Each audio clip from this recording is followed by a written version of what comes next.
Captain Ranganathan, thank you very much. It's a very sad day that we have to be discussing all of this. But let me ask you this first question. Is there any way in which fuel can be shut off to the engines of the Dreamliner other than the pilots manually switching off fuel by switching these from the on to the off position? It has to be done manually. It cannot be done automatically or due to a power failure, because the fuel selectors, they're not the sliding type. They will always be in a slot. You have to pull them out and move them up or down. So the question of inadvertently moving it to off position doesn't happen. So definitely it's a case of deliberate manual selection. Only then you can move it to off. Captain, when you talk about deliberate manual selection, it's deliberate manual selection, to use your words, in an extremely critical phase of the flight. Why would any pilot do that?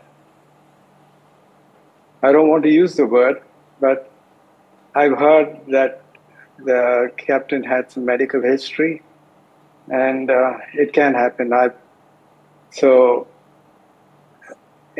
Nothing else explains why a switch with a takeoff point, I mean, just after rotation, both switches are moved one after the other to off position. It has to be deliberately done. Otherwise, if you listen to the voice recorder thing which they have said, the question one pilot asks, "Why did you do it?" and the other pilot says, "I did not do it." Now, this is where the report is showing some, cover-up things, because it's mandatory for all pilots to use their headphones for takeoff and landing. And it is not one pilot or other. It's very clear. The CBR will have either Cam 1 or Cam 2, the cockpit area mic. And if it's on the left side, it'll have Cam 1 recording. If it's on the right side, it'll have the Cam 2 recording. So by putting in a vague term like one pilot said this and one pilot said that is actually very poor reporting. And so the other thing, which is very clear from the report, they clearly mention that the captain was the pilot monitoring and the co-pilot was the pilot flying. Yep. So the pilot flying will have both his hands on the control column. Yep. Because he's rotating the aircraft for manual. It's not automatic. He's rotating the aircraft. He's till the climb, till he sets the autopilot. Both his hands are on the control column. So the pilot not flying is only one. The pilot monitoring is the only one whose hands are free.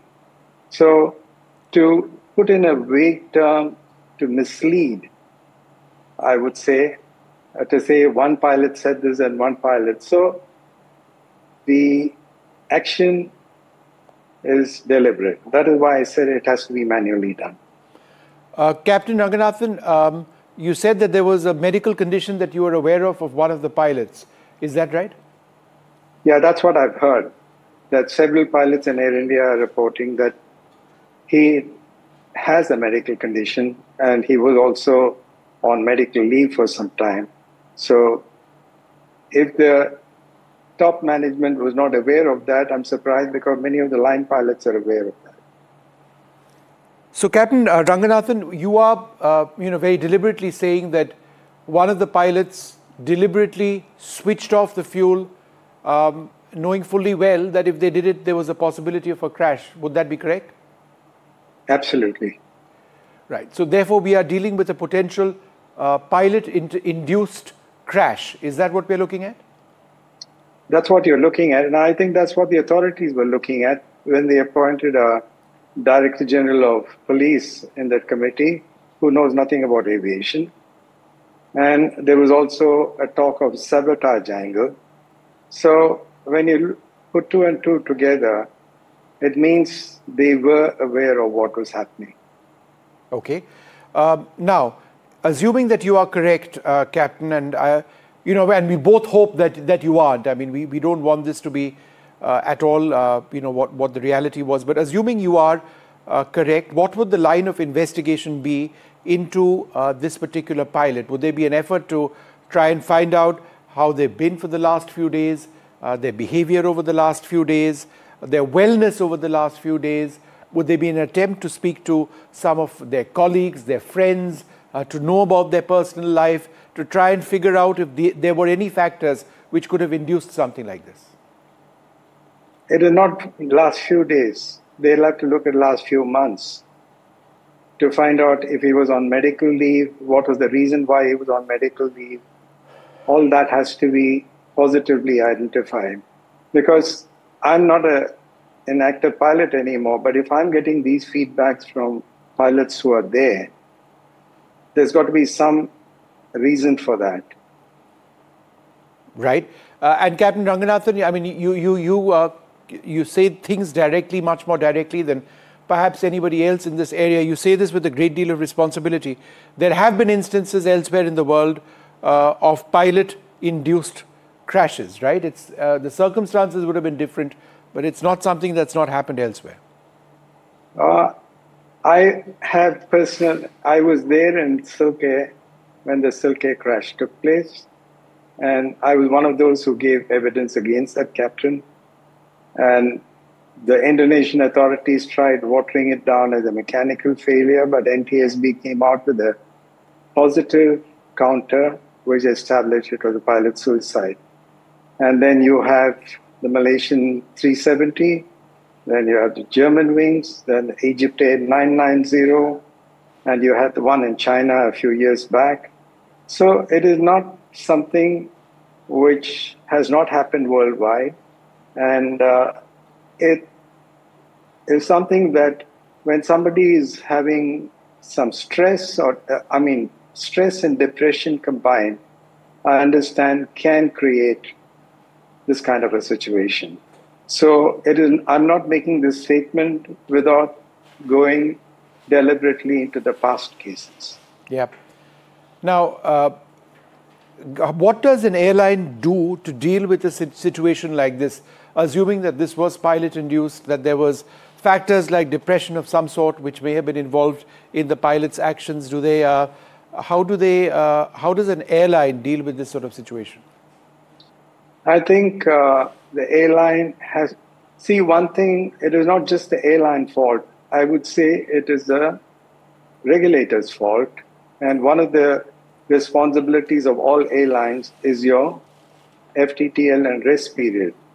Now, if you go through what has been happening over the last 10, 15 years, the pilots really do not have a family life because you're being pushed to the limit, you don't get time, you hear of so many families breaking up. So this kind of stress can lead to different kind of reactions. And none of the airlines have a psychiatric profile of any of the pilots. You don't have them during medicals. So this was happening elsewhere, and some of us have been warning about this, but it falls on deaf ears. People only think that, oh, the flights have to go, connectivity has to be there, and the pilots have to. Now, you don't think, they are not machines, they are human beings. And there's not a single airline in India, or the regulator, or even the judiciary, who understand what fatigue and stress can do. And now we paid the price for that. All right. Captain Ranganathan, we'll come back to you later on, but I do appreciate your candor in speaking about this and talking about this responsibly. It's certainly something that investigators would perhaps be looking at, assuming that they haven't assuming that they have ruled out some sort of a mechanical, electrical, software issue. But as say various pilots have been describing to us, you can't move that switch. You can't cut off fuel unless that switch is moved from the on to the off position, and the switch cannot automatically move. It's not easy. You have to lift it up and push it into the position. It wasn't just one fuel control switch, there were two of them, and both were moved back within the span of 1 minute. It is absolutely horrific if what you're describing is true. There's one. Yeah, please. There's please one go more. ahead. Yes, sir. Okay. Now, if you go to page 14 of the preliminary report, you have an image there of the aircraft taking off and then inset which shows the aircraft with the ram air turbine. Yeah. Okay. Now, this was available with the authorities on day one of the crash. It is not from a DFDR, it's not from a CBR, it is from a local airport CCTV. Now, for 1 month, we've been going through this narrative of the YouTubers with flaps and then the rat and the landing gear. I mean, the mental torture that airline passengers and the crew were going through, suspecting that there was a defect with the airline and the Dreamliner. In fact, on the show that I did with you, I mentioned that there was nothing wrong with the Dreamliner, if you remember. Mm-hmm. And while everyone was going hammer and tongs at the whistleblowers, and so this particular image was available with the authorities on day one. If only they had shown that, all the speculations and the negative reports about the rat and the Dreamliner and the flap would have fallen flat. I mean, by holding this back, they've actually done immense harm to the confidence of the crew, the passengers worldwide. I hope that they realize that, like banning photographs around the airport, these are things that they must change the mindset, because transparency and truth is very important for aviation safety.